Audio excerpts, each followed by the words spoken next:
Welcome back to all of you on science clear classes. आप सबका स्वागत है साइंस क्लियर क्लासेस पर फ्रेंड्स। और जैसा कि आपको पता था कि आज 28 जुलाई है और एलटी ग्रेड भर्ती का विज्ञापन जारी हो गया है। यूपीएससी ने अपनी वेबसाइट पर पूरा विस्तृत विज्ञापन जारी कर दिया है।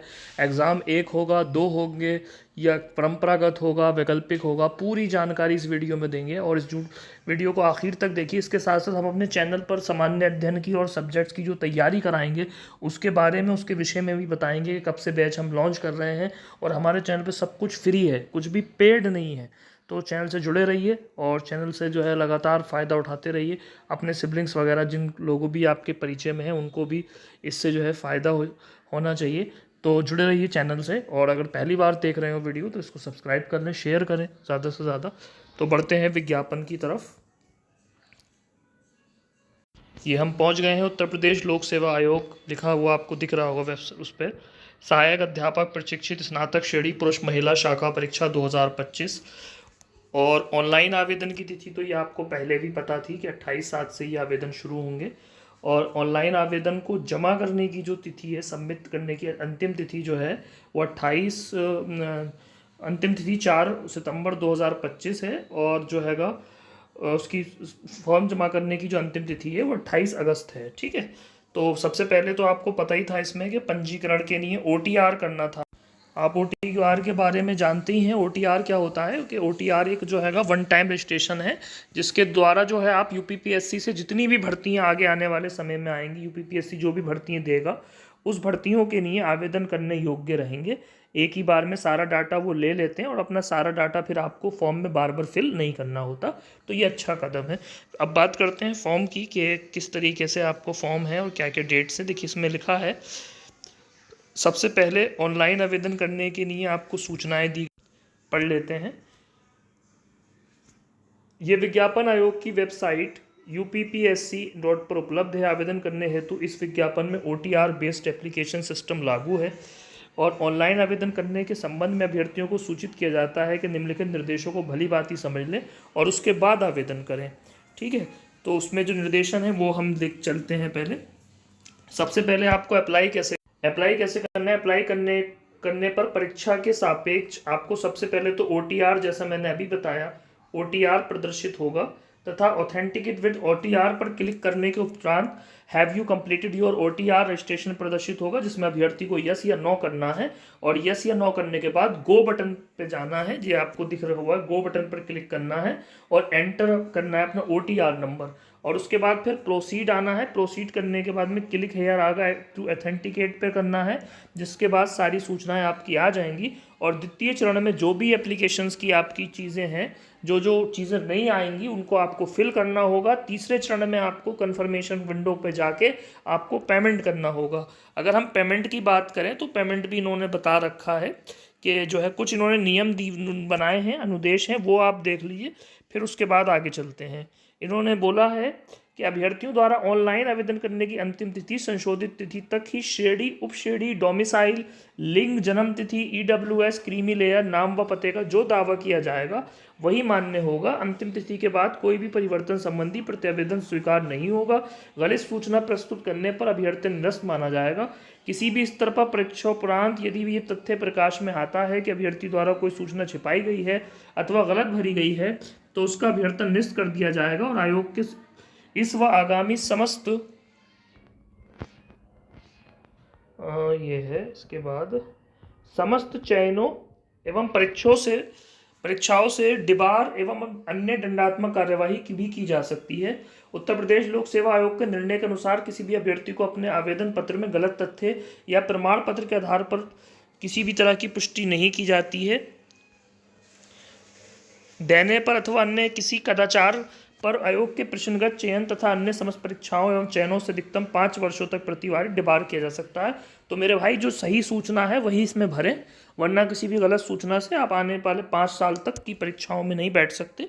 और जिस हिसाब से यूपीपीएससी भर्ती आ रही है तो उस हिसाब से तो शायद फिर ये अंतिम ही भर्ती रहेगी आपकी। उसके बाद इसमें किसको कितने रुपए देना पड़ेंगे ये पहले से भी था, आपको पता है।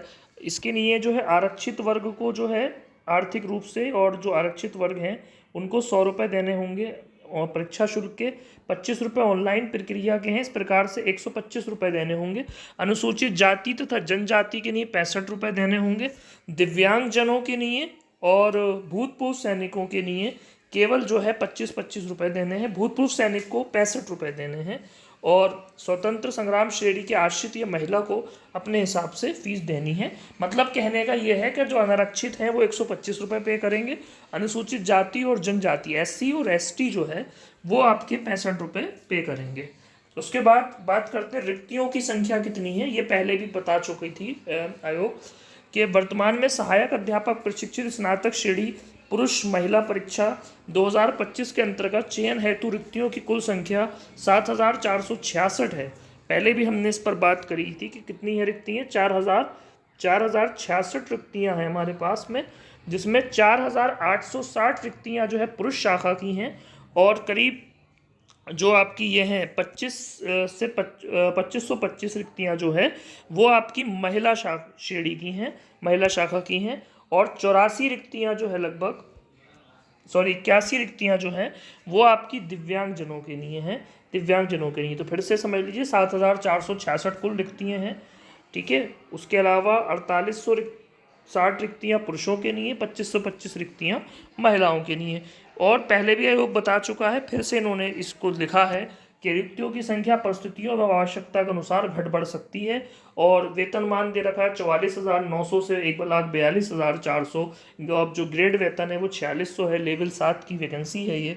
आरक्षण की अगर बात करें तो उत्तर प्रदेश में जैसे आरक्षण है, उत्तर प्रदेश के अनुसूचित जातियों, उत्तर प्रदेश के अनुसूचित जनजातियों, उत्तर प्रदेश के अन्य पिछड़े वर्गों, उत्तर प्रदेश के आर्थिक रूप से कमजोर वर्ग के अभ्यर्थियों के लिए आरक्षण विद्यमान शासकीय नियमों के अनुसार होगा। इसके प्रकार क्षेत्रीय आरक्षण के अंतर्गत आने वाली श्रेणियों तथा उत्तर प्रदेश के स्वतंत्रता संग्राम सेनानियों के आश्रित महिला अभ्यर्थियों, उत्तर प्रदेश के भूतपूर्व सैनिकों, उत्तर प्रदेश के समाज के दिव्यांग अभ्यर्थियों और उत्तर प्रदेश के उत्कृष्ट खिलाड़ियों को भी विद्यमान शासकीय नियमों के अनुसार रिक्तियां बनने पर आरक्षण अमान्य होगा। उत्तर प्रदेश के समाज के दिव्यांग अभ्यर्थियों के लिए शासन द्वारा अधिसूचित चिन्हित किए गए पदों पर रिक्तियां बनने पर आरक्षण अमान्य होगा। तो वही है आरक्षण जैसे पहले था और वो भी उसी तरीके से आरक्षण इसमें दिया गया है। मेन बात पर पहुंचते हैं कि किसके लिए क्या योग्यता है और क्या जो है आयु में कोई छूट है या नहीं है। तो आयु में जो छूट है दोस्तों इस बार इसमें जो है आपको नहीं दी गई है, जो हैगा किसी भी तरीके की जो छूट है वो नहीं दी गई है। आयु सीमा वही जो है पहले से जो आयोग ने बताई थी कि 21 से 40 जो आयु सीमा है वही आयु सीमा इन्होंने दोबारा से रखी है, ठीक है। इसमें एक चीज़ और भी है, अभ्यर्थियों द्वारा ऑनलाइन आवेदन करने की अंतिम तिथि संशोधन तिथि तक ही श्रेणी, उपश्रेणी, डोमिसाइल, लिंग, जन्म तिथि, EWS, क्रीमी लेयर व नाम व पते का जो दावा किया जाएगा वही मान्य होगा। अंतिम तिथि के बाद कोई भी परिवर्तन संबंधी प्रत्यावेदन स्वीकार नहीं होगा। गलत सूचना प्रस्तुत करने पर अभ्यर्थन निरस्त माना जाएगा। ये भी आपको याद रखना है। उसके बाद आगे हम बढ़ेंगे, उसमें जो दे रखा है उसमें चलेंगे। उसके बाद है इसमें आपकी आहारता, किसके लिए क्या क्या आहारता चाहिए, ये बड़े काम की चीज़ है और कई बार इसके लिए लोगों ने प्रश्न पूछे हमारी। तो पूरी वीडियो को इसको लाइक करें, वीडियो को शेयर करें।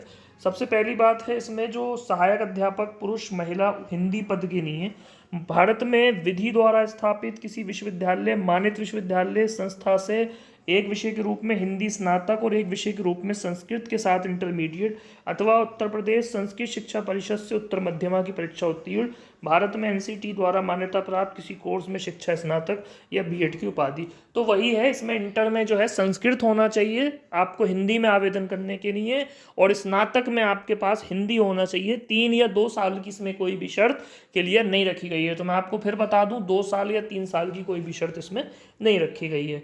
दूसरी हम अंग्रेजी की पढ़ते हैं। अंग्रेजी की है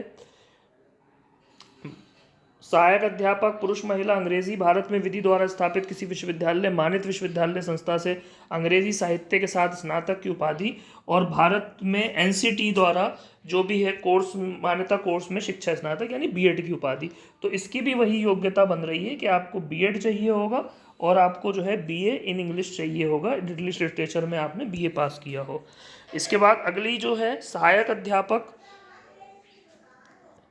सहायक अध्यापक पुरुष महिला गणित के लिए है ये। भारत में विधि द्वारा स्थापित किसी विश्वविद्यालय मान्यत विश्वविद्यालय संस्था से एक विषय के रूप में गणित के साथ स्नातक की उपाधि। भारत में एनसीटी द्वारा मान्यता प्राप्त किसी कोर्स में शिक्षा स्नातक या बीएड की जो है उपाधि होनी चाहिए आपके पास। इसके अलावा सामाजिक विज्ञान की बात करें, सामाजिक विज्ञान वाले लोग विज्ञान वाले पहले सहायक अध्यापक पुरुष महिला विज्ञान, भारत में विधि द्वारा स्थापित किसी विश्वविद्यालय मान्यत विश्वविद्यालय संस्था से विषयों के रूप में भौतिक विज्ञान और रसायन विज्ञान के साथ स्नातक की उपाधि चाहिए। भारत में एनसीटी द्वारा मान्यता प्राप्त किसी कोर्स में शिक्षा स्नातक या बीएड की उपाधि चाहिए। तो विज्ञान में या तो भौतिक विज्ञान या रसायन विज्ञान के साथ आपकी जो है बीएससी होनी चाहिए। उसके बाद सहायक अध्यापक पुरुष महिला सामाजिक विज्ञान के लिए ये लोग सबसे ज़्यादा कंफ्यूज हैं। भारत में विधि द्वारा स्थापित किसी विश्वविद्यालय मान्यत विश्वविद्यालय संस्था से इतिहास, फिर से सुनिए ध्यान से, भूगोल, राजनीति विज्ञान और अर्थशास्त्र विषयों में से कम किन्हीं 2 विषयों में स्नातक उपाधि होना चाहिए। 3 साल या 2 साल का यहाँ भी कोई चर्चा नहीं है, आप इससे नहीं घबराना है आपको, क्योंकि 2 साल या 3 साल की यहाँ भी कोई चर्चा उन्होंने नहीं की है। इसके साथ बीएड होना चाहिए। 2 विषयों के साथ आपने चाहे 1-2 विषय जो है आपने 2 साल तक आपने पढ़ा है या आपने 3 साल तक पढ़ा, इसका उन्होंने कोई भी जो है खुलासा नहीं किया है। तो आप सब एलिजिबल हैं, चाहे 2 साल तक इन चारों में से कोई 2 सब्जेक्ट पढ़े हों या इन चारों में से कोई 2 सब्जेक्ट आपने 3 साल तक पढ़े हों, ठीक है। उसके बाद अगला है जो वो योग्यता है, उस पर बात कर लेते हैं। असिस्टेंट टीचर आपका मेल की बात की जा रही है, मेल फीमेल।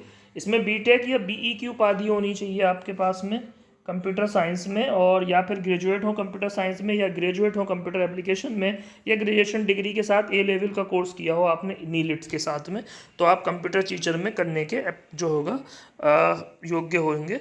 उसके बाद इसमें जो हैगा नीचे है कुछ और भी योग्यताएं दी रखी हैं, वो समझ लेते हैं, ठीक है। बीएड इसमें भी है। बहुत सारे लोग कह रहे थे अपनी वीडियोस में और यूट्यूबर बोल रहे थे कि इसमें बीएड नहीं होगा, तो ऐसा नहीं है, बीएड इसमें भी है। और degree of graduation in education BEd in a course recognised by NCT in India as a preferential qualification, लेकिन ये प्रीफरेंस में रखी गई है। बीएड जो है ज़रूरी नहीं है, बीएड आपका ज़रूरी नहीं है, यहाँ बीएड आपका ज़रूरी नहीं है, लेकिन बीएड कुछ के पास अगर होगा तो उसको प्रीफरेंस मिलेगा, ठीक है। उसके बाद उर्दू की बात करते हैं। सहायक अध्यापक महिला पुरुष उर्दू, भारत में विधि द्वारा स्थापित किसी विश्वविद्यालय मान्यत विश्वविद्यालय संस्था से एक विषय के रूप में उर्दू के साथ स्नातक की उपाधि। भारत में एनसीटी द्वारा मान्यता प्राप्त किसी कोर्स में शिक्षा स्नातक बीएड की, वही यानी स्नातक में आपके पास उर्दू होनी चाहिए, और फिर जो है भारत में आप किसी यूनिवर्सिटी से बीएड किया हो। उसके बाद सहायक अध्यापक पुरुष महिला जीव विज्ञान की बात करेंगे। इसमें आपका जो हैगा भारत में विधि द्वारा स्थापित किसी मान्यत विश्वविद्यालय संस्था से आपका जो हैगा विषयों के रूप में जंतु विज्ञान और वनस्पति विज्ञान के साथ स्नातक की उपाधि होनी चाहिए। भारत में एनसीटी द्वारा मान्यता प्राप्त किसी कोर्स में शिक्षा स्नातक और बीएड की उपाधि होनी चाहिए।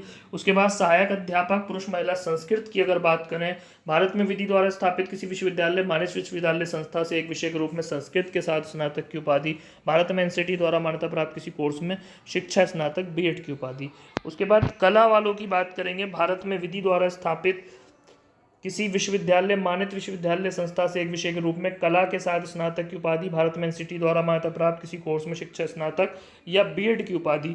भारत में विधि द्वारा स्थापित किसी विश्वविद्यालय मान्यत विश्वविद्यालय संस्था से ललित कला बीएफए में भी स्नातक है यदि, और भारत में विधि द्वारा बीएड है तब भी इसमें जो है करने के अप्लाई होंगे। संगीत की बात करें, भारत में विधि द्वारा स्थापित किसी विश्वविद्यालय मानक विश्वविद्यालय संस्था से एक विषय के रूप में संगीत के साथ स्नातक की उपाधि, या फिर भारत में विधि द्वारा स्थापित किसी विश्वविद्यालय मान्यत विश्वविद्यालय संस्था से स्नातक उपाधि के साथ भारत खंडे संगीत महाविद्यालय से संगीत विशारद अथवा प्रयाग संगीत समिति इलाहाबाद से संगीत प्रभाकर की डिग्री हो तब भी होगा। संगीत विशारद अथवा संगीत प्रभाकर के लिए कोई गुणवत्ता अंक प्रदान नहीं किए जाएंगे कभी जो है किसी के पास हो। भारत में एनसीटी द्वारा मान्यता प्राप्त किसी कोर्स में बीएड होना चाहिए, तब आप कला में अप्लाई कर पाएंगे।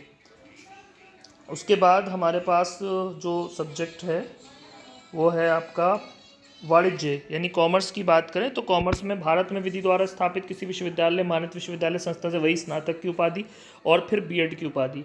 अगर शारीरिक शिक्षा की बात करें तो मान्यत विश्वविद्यालय या किसी भी विश्वविद्यालय से स्नातक की उपाधि और बीपीएड की डिग्री। इसके बाद गृह विज्ञान की अगर बात करें तो इसमें जो हैगा एक विषय के रूप में गृह विज्ञान के साथ स्नातक की उपाधि और बीएड की उपाधि। इसके अलावा अगर हम उसमें देखें अगले वाले में, तो सहायक अध्यापक पुरुष एवं कृषि उद्यान कर्म, भारत में विधि द्वारा स्थापित किसी विश्वविद्यालय मानित विश्वविद्यालय संस्था से कृषि उद्यान कर्म में स्नातक की उपाधि, और भारत में एनसीटी द्वारा प्राप्त किसी कोर्स में शिक्षा स्नातक बीएड की उपाधि। तो इनमें से कोई भी यदि आपके पास है तो फिर जो है आप इसमें करने योग्य रहेंगे। ठीक है, इसमें एक चीज़ और है, सहायक अध्यापक कृषि पद हेतु केवल पुरुष अभ्यर्थी ही पात्र हैं, क्योंकि उक्त पद की रिक्ति केवल पुरुष शाखा के लिए ही है, तो इसमें जो है महिलाएं नहीं डाल सकती एग्रीकल्चर में। ठीक है, अधिमानी हार्दता की अगर हम बात करें तो अन्य बातों पर समान होने पर ऐसे अभ्यर्थियों को सीधी भर्ती के मामले में अधिमान दिया जाएगा जिसमें प्रादेशिक सेना में कम से कम 2 वर्ष तक की अवधि की सेवा की हो, या फिर राष्ट्रीय कैडेट कोर का बी प्रमाण पत्र हो। प्रशिक्षित स्नातक एलटी ग्रेड विशिष्ट अध्यापक स्पष्ट दृष्टि बाधित विद्यालय समाकित विशेष माध्यमिक विद्यालय की अनिवार्य शैक्षिक वही है कि इसमें जो है का किसी में स्नातक उपाधि चाहिए, और भारत में आरसीआई पुनर्वास परिषद के द्वारा जो विशेष शिक्षा में बीएड कराया जाता है उसकी उपाधि होनी चाहिए। ठीक है, तो ये तो सब हमने समझ ली हैं कि जो हैगा।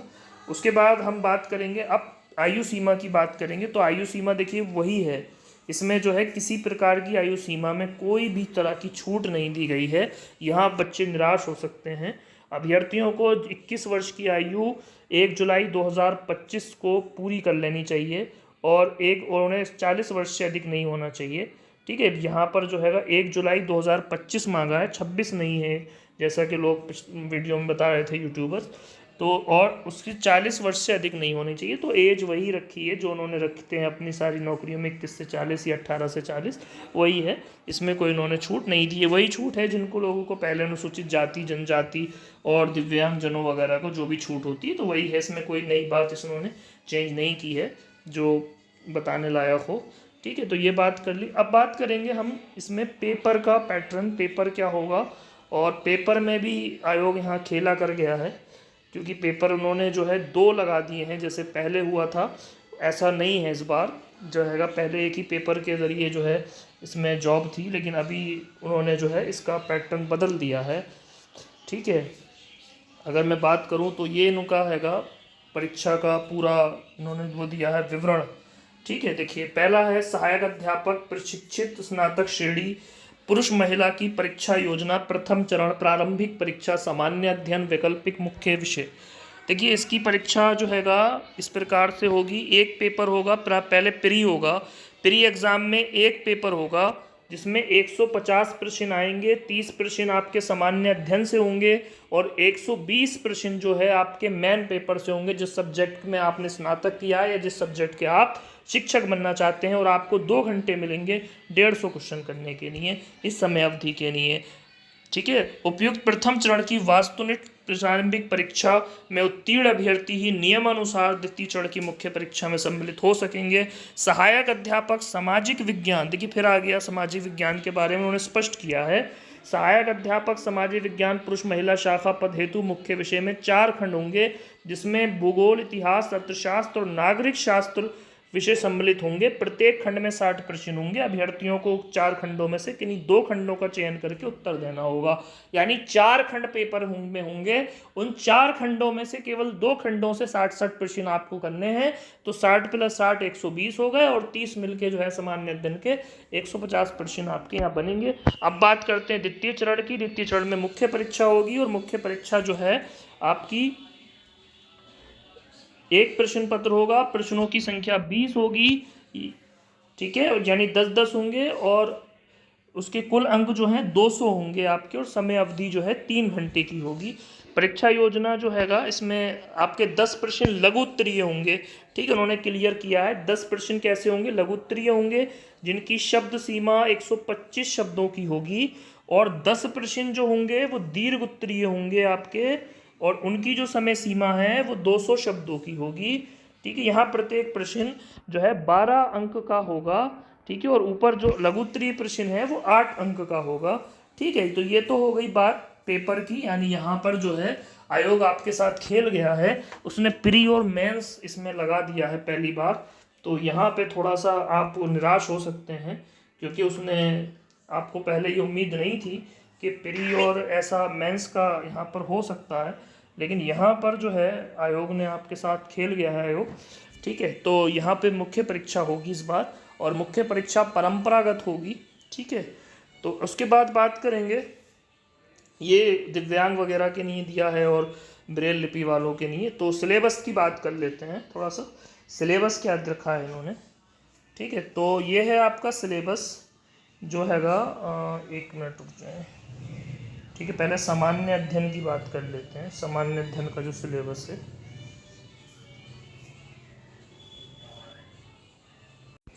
यह है सामान्य अध्ययन का पाठ्यक्रम। सबसे पहले भारत का इतिहास एवं भारतीय राष्ट्रीय आंदोलन।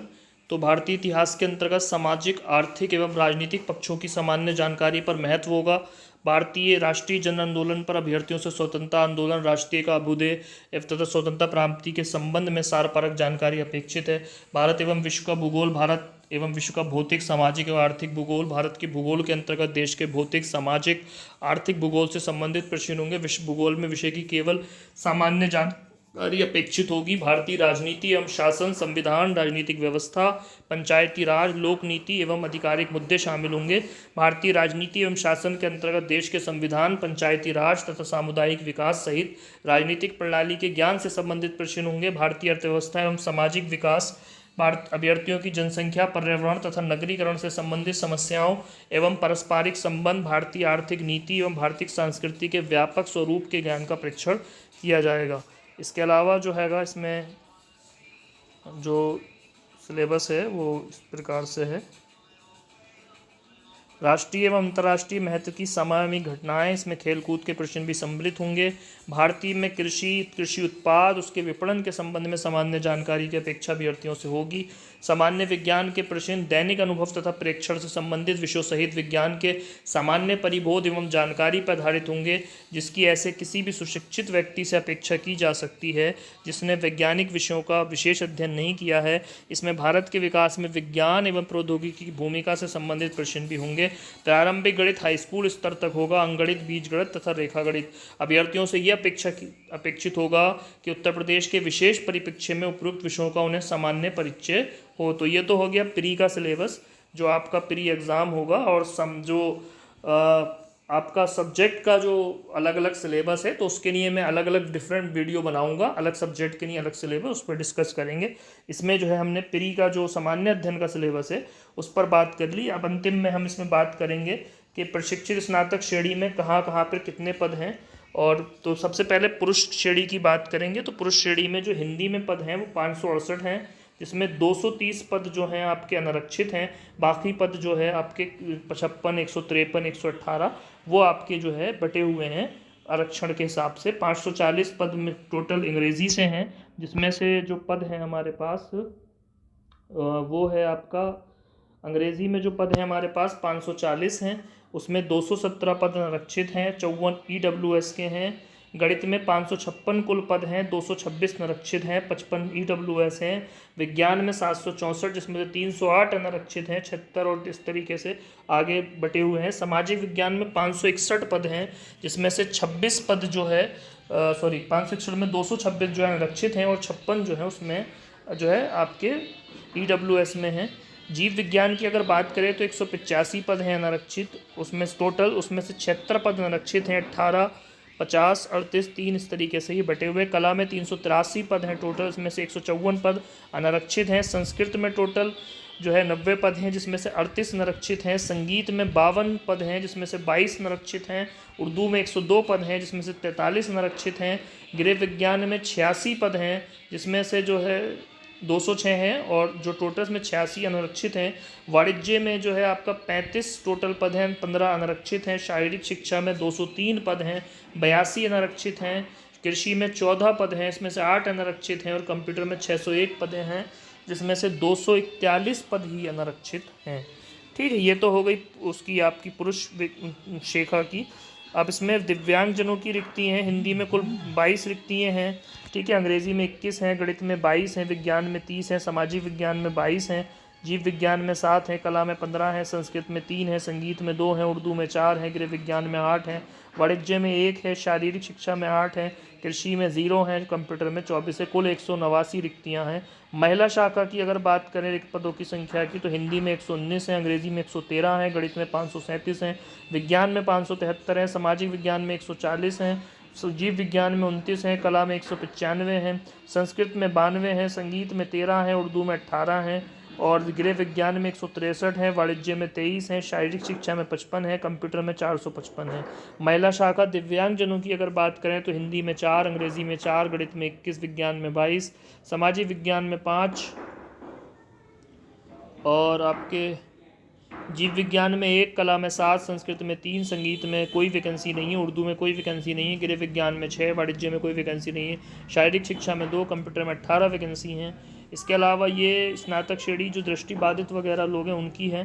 अंग्रेजी में 1, गणित में 7, विज्ञान में 10, जीव विज्ञान में 10, जीव विज्ञान में 4, कला 2, संस्कृत 4, संगीत 4, गृह विज्ञान में 2, शारीरिक शिक्षा में 5, कृषि में 4, हिंदी में ये जो वैकेंसी हैं ये मूक बधिरों वाले विद्यालयों की, हिंदी में 2, अंग्रेजी में 2, गणित में 5, विज्ञान में 4, सामाजिक विज्ञान में 1, जीव विज्ञान में 3, कला में 1, संस्कृत में 1, गृह विज्ञान में 1, शारीरिक शिक्षा में 2, कृषि में 3।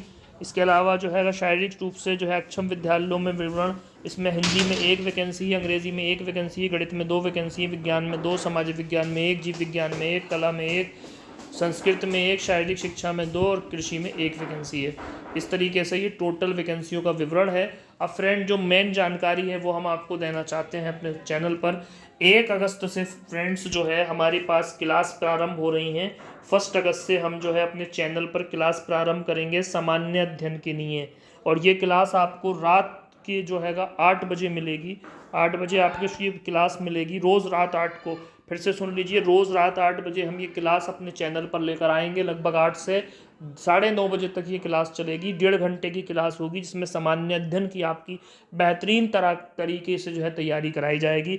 सब्जेक्ट्स के लिए जो अलग अलग बैचेज़ हैं वो हम अभी टाइम टू टाइम डिस्कस करेंगे। कुछ सब्जेक्ट के लिए हम बैच लेकर आएंगे, जैसे आपका साइंस सब्जेक्ट है और आपका एसएसटी है, इसके लिए हम क्लासेस लेके आएंगे। उसकी विस्तृत जानकारी हम अपनी अगली वीडियो में देंगे, तो जुड़े रहें और तैयारी करिए जम के इस पेपर के लिए। बहुत दिनों के बाद वैकेंसी आई है।